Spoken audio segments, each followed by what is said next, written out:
Hello everybody, in this video I will be teaching you how to play Duran Duran's Rio on the bass guitar. If you're not familiar with it, it has a lot of ghost notes.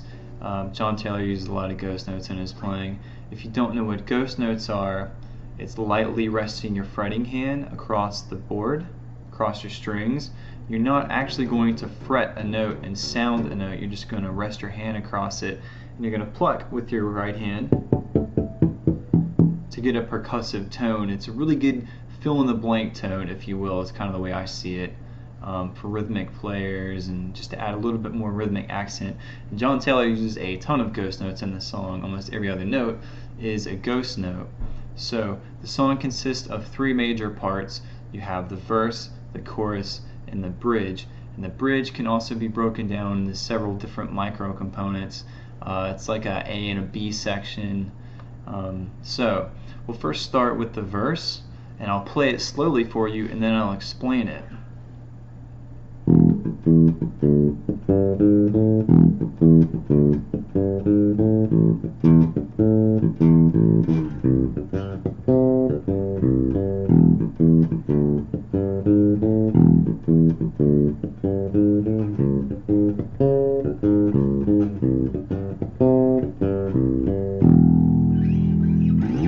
Alright, so all that is an open E to an E octave above, down to a D, and then a chromatic run G, G sharp, A. And in between all those are ghost notes, so twice. And then he plays an A, just the root fifth in the octave, down to a C, same exact thing, back to the E,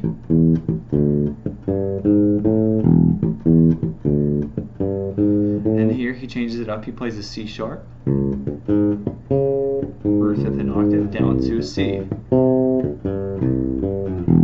and he just repeats that.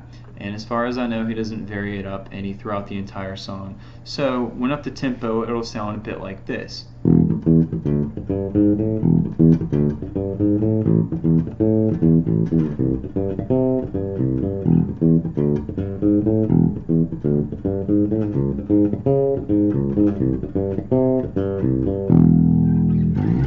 Alright, and that is the verse.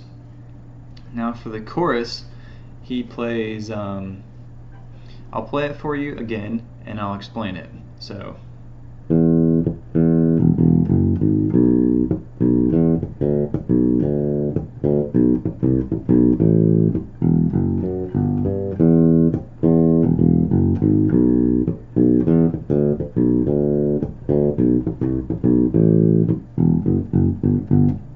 alright, and all that is an E, and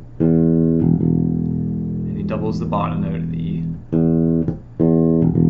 F sharp, G sharp, B, E, A, I'm sorry, E, D, B, and then the open D again, back down to the B, C, B, A.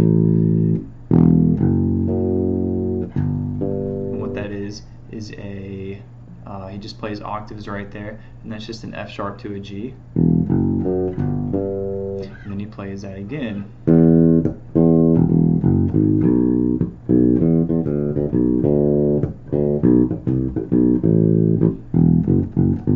Second time he plays that, he just plays the F sharp and the G as short staccato notes. He doesn't play the octave. And as far as I know, that's how he maintains throughout the song too. It's kind of like an A and B part. So up to speed, it'll sound a bit like this.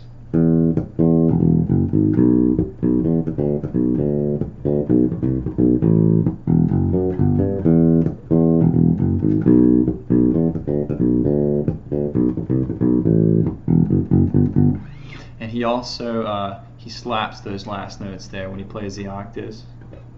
And that's optional. I don't really put that in there. I guess you could if you wanted to.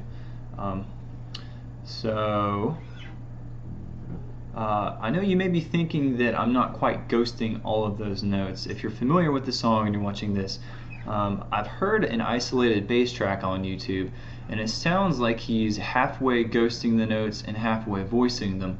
They're a little ambiguous, so this is kind of like my take on it. I just go ahead and ghost all those notes or just play them open.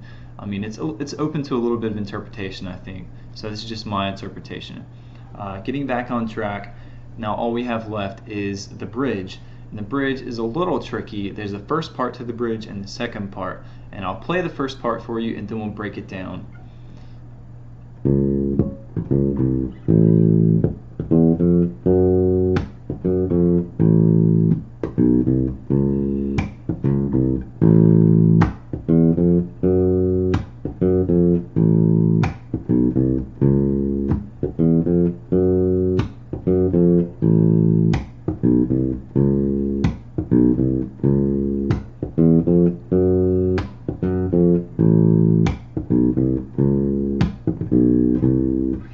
Alright, and all that is starting in a C sharp, then a C, to an open A, and then an E, F sharp, then back down for the F sharp to the F to the open A, and then just back up chromatically from a B to the C sharp, and he repeats that twice. So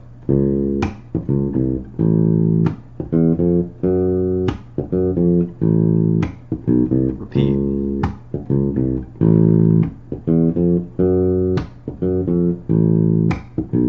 And here he changes it up a bit. It's like the B part. So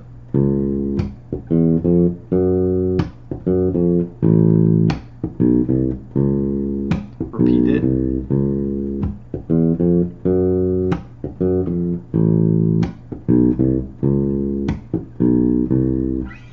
So that's the first half of the bridge, and when it's up to tempo, it'll sound something a bit like this.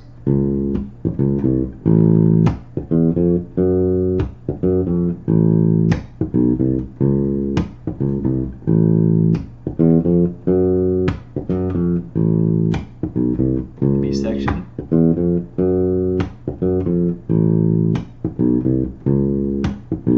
Repeat it.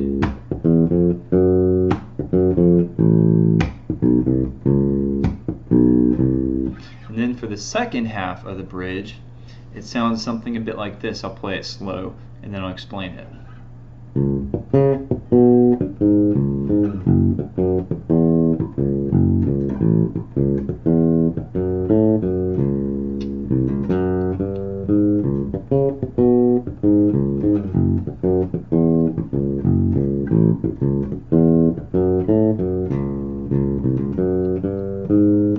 Alright, and all that is a C sharp. It starts the lick starts on a C sharp, or the riff starts on a C sharp, and then it uses the octave above, a flat 7, and a fifth, something all bass players are, I'm sure, familiar with.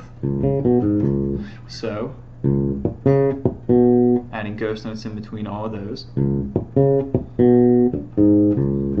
down to an F sharp, the exact same thing, an F sharp. And here he just plays an A major pentatonic lick. So all those notes are, it's just an A, C sharp, E, F sharp, A. And then he ends by playing the C sharp again. And then he does what I think is a C to a C sharp grace note into it. And he ends that out by playing the, let's see, F sharp, G sharp.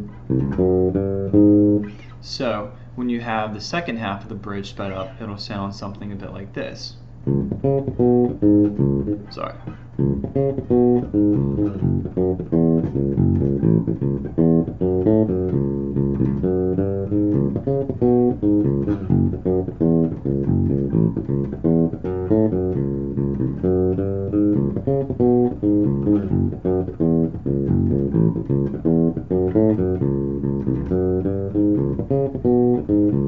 And the last time, he just goes. And all that is an A. Go C sharp. And then it just goes back into a verse. So you've got all your components, verse, chorus, and bridge. So take those tools and practice it along with the song. If you do tend to, if you get lost, just pause it. We're living in modern technology now. You've got the means to do so. With the ghosting, if you can't quite play it up to speed, just play it slow. It's better to play it slow and correctly than to play it up to tempo and stumble over it. It will take some time. Playing like that just requires a lot of time with the instrument. There's really no way of getting around it, no shortcuts. So I hope I've been informative. This is my first video if you're watching this. Thank you for watching, and I hope I've at least helped you somewhat.